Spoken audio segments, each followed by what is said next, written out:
Hello, and welcome to the Art of Teaching the Whole Child in a Pandemic, Cultivating Trauma-Sensitive Practices for Resilience. This is your introduction to Module 3, Enhancing Student Voice and Choice. So you have made it through November and December, and we're now moving into January. So Happy New Year to you.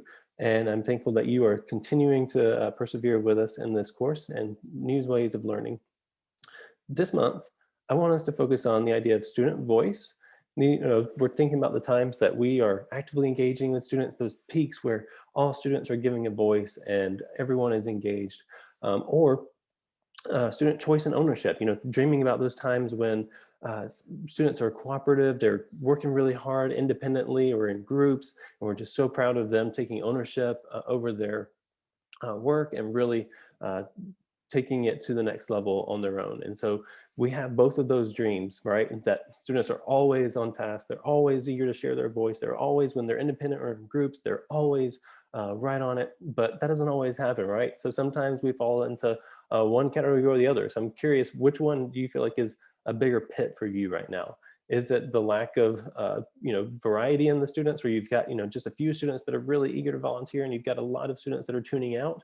Or maybe it's the times where you're like, I just got through a lesson. I don't even know where they're at because I was up there spitting all kinds of crazy stuff out there. And I have no clue how it landed because I didn't hear much of the student's voice. I don't know where they're at.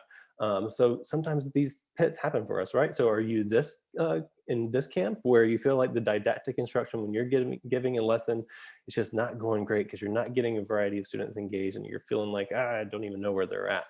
Um, or are you on the other side of the student choice and ownership, where when you give out independent work, they're all just like daydreaming or not asking all kinds of questions about how to get it done, or not sure, just not interested or not motivated to do it? Or you have group projects where you've got just such a imbalance in who's doing the work, and you've got one student carrying the entire group while the other ones tune out. So I'm excited to share with you that whether your voice or choice, we have 5 or more routines for each of these. So it's up to you to decide with this video which one you would like to cultivate as your routine for this month, and really dig in. Remember, using our habit loop to think about, we have these pits and we're taking care of ourselves, but we want to build more strategies into our day to be more routine. And so we're going to be talking about ways, the little nuggets of things that we can do, embed throughout the day in order to build voice and choice into the classroom. So I'm really excited to share with you those tools, but it's up to you. Which one? Which are you? Voice or choice? Which one are you seeing right now in your classroom?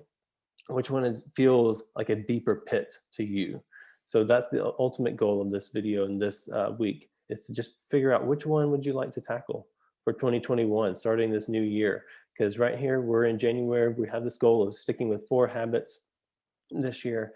And in week 1 of this month, we're just going to decide which strategy we're going to use so that we can continue to learn about it next week more in depth, and then keep a pulse on it. So this is what week 1 is all about, because remember, we're facing these negative impacts of COVID right now, unpredictability and the disconnection that has really increased a lot of anxiety, depression, and burnout for us, and decrease our focus, engagement, and wellness. We're responding to that by building more predictability and connection, letting students know what activities to expect, how long they take, how and how often they participate, as well as the connection by having more positive interactions, more cooperative student participation, having common language for our expectations, calmly handling conflict, all of these things. And this week, we're going to talk about voice, where students are actively involved and participating very well during our lessons, or choice and ownership, where they're very cooperative with their participation in class.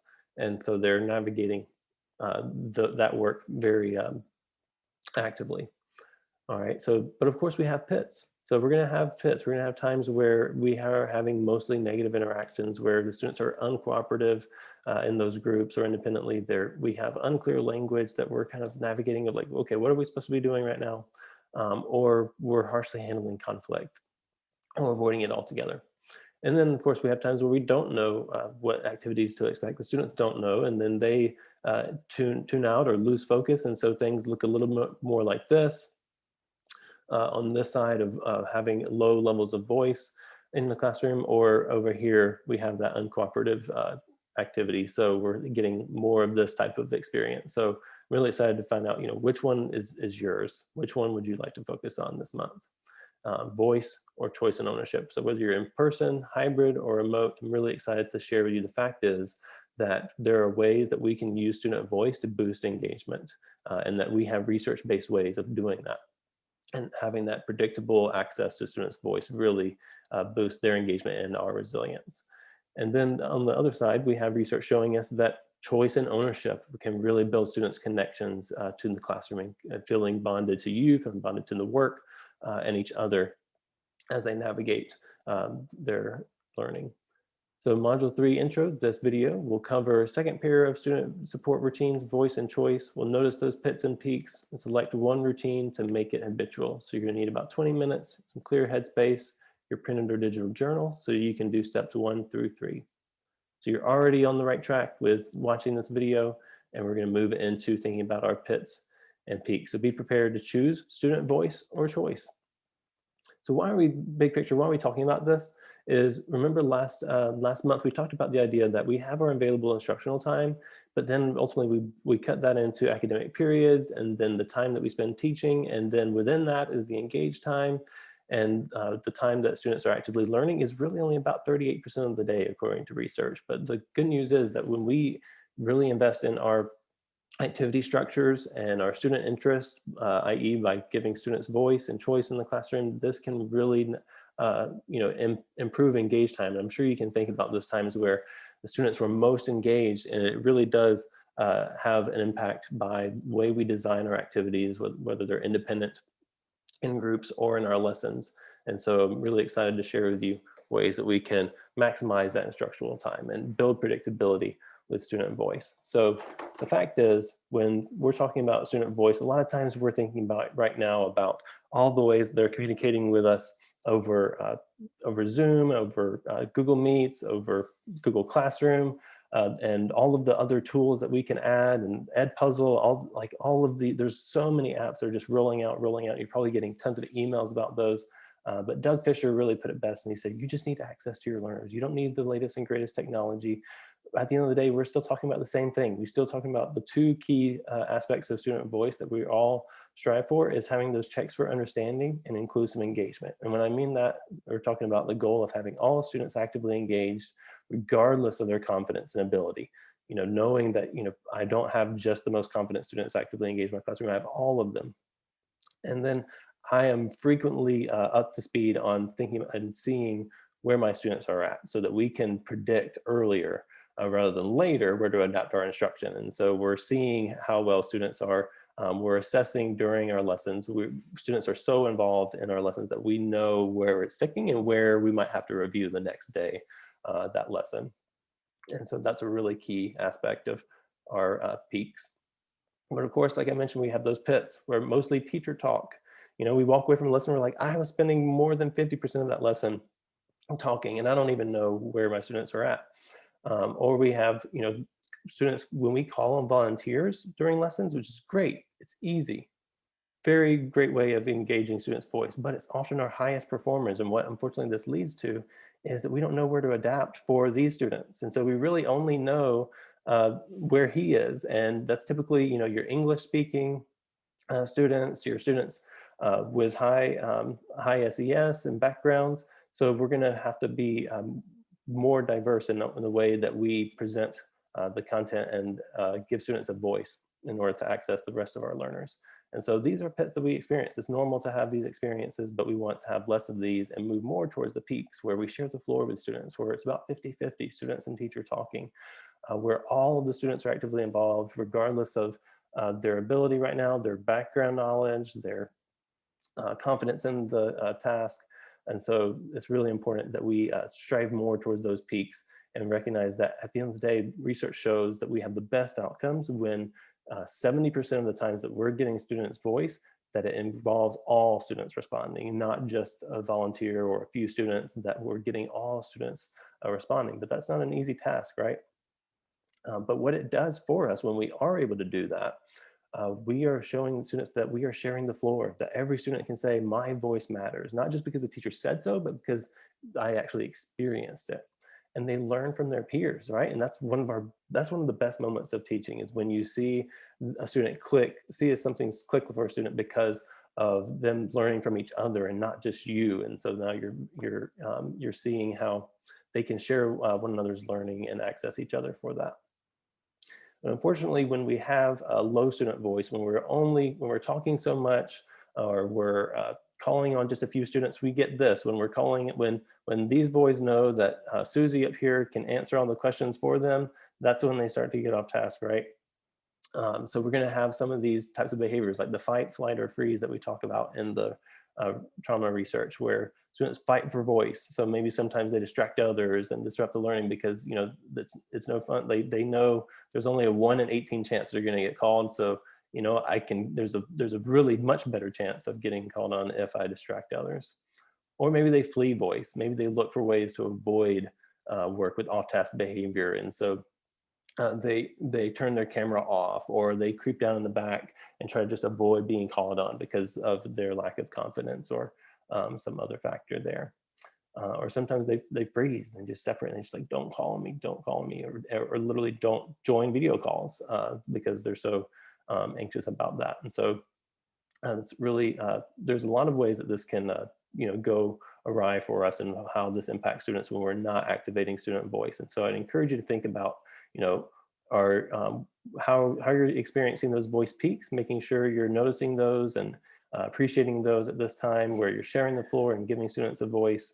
But also thinking about, what are those pits for you right now? Is voice a pit for you right now, where you're having teacher talk and those what we call teacher's pets, quote unquote, or disengagement?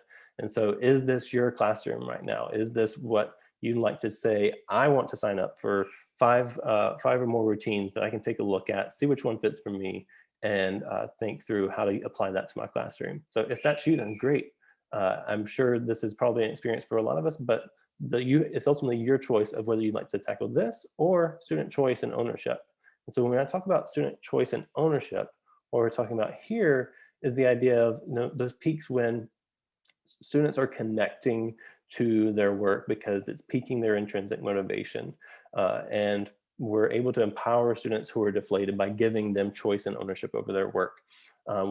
Students, a lot of our students right now they've had a lot of choices removed from them from the pandemic, or maybe their pre-existing situations in their family environment or other situations just remove a lot of choice in their what they're navigating, how they're learning, and how they're accessing their education right now. So when we give choice to students, we are able to pique their intrinsic motivation. We're able to empower the students who are feeling deflated, and we can have them say, I had some choice in this topic, or this group I'm in, or the role I play, so I will own it. We have those peaks where students are really owning their work and really taking it to heart. But the pit is that sometimes we have low work completion when students are just chronically disinterested. And so we're going to find these pits. Is this your pit right now, where you're feeling like students are just not interested in their work? Or maybe your pit right now is disengaged groups, where you are going to those groups and you're saying, and they're asking, what are we supposed to be doing? What am I doing? And like when they're working independently. And what we see sometimes is that diffusion of ownership, where groups get together and there's just kind of not much progress there. And so we're going to have those pits. So I'm curious if that's your experience right now. Are you seeing these type of eyes when we give out independent work? Are they fighting it? Are they adjusting their tasks to their own liking? Are they getting distracted due to their low interest and slipping out of groups?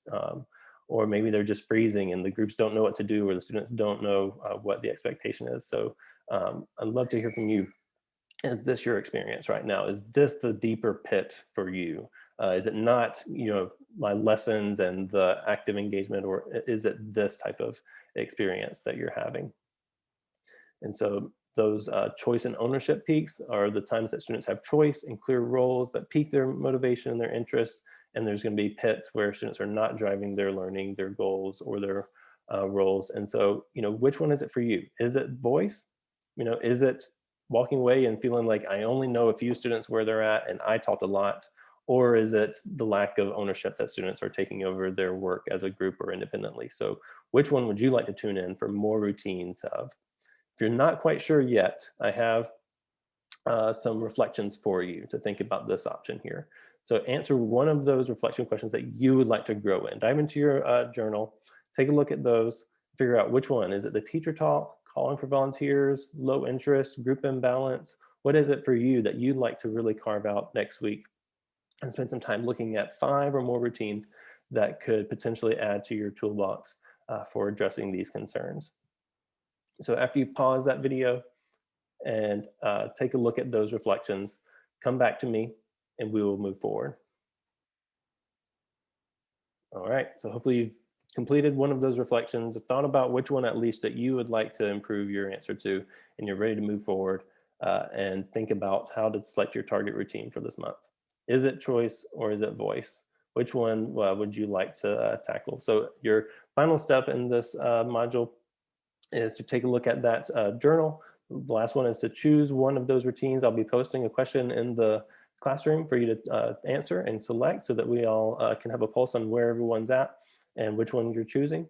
And so that next step is to share what's your key takeaway from this week? What did you learn from this video? What is your biggest point of reflection in thinking about the choice of voice or student ownership? And then after you've done that and select your target routine, you're done for this week. Well done and welcome to 2021. Hopefully this feels a lot more exciting and optimistic about this year. You know, we have a lot of hope before us, and so I'm really eager to continue to learn with you the ways that we can embed these strategies. I would encourage you to keep tracking your pulse on greetings and feedback, whichever one that you're really focusing on from December. And once you select next month, once you select next week, which one of these voice or choice you'd like to enhance, then you're going to switch over to monitoring that on your daily pulse. So hold off, continue monitoring greetings and feedback. And then next week, once you've seen the videos and thought through like, what is my new habit for voice or student choice, then you're going to start using your daily pulse on that strategy.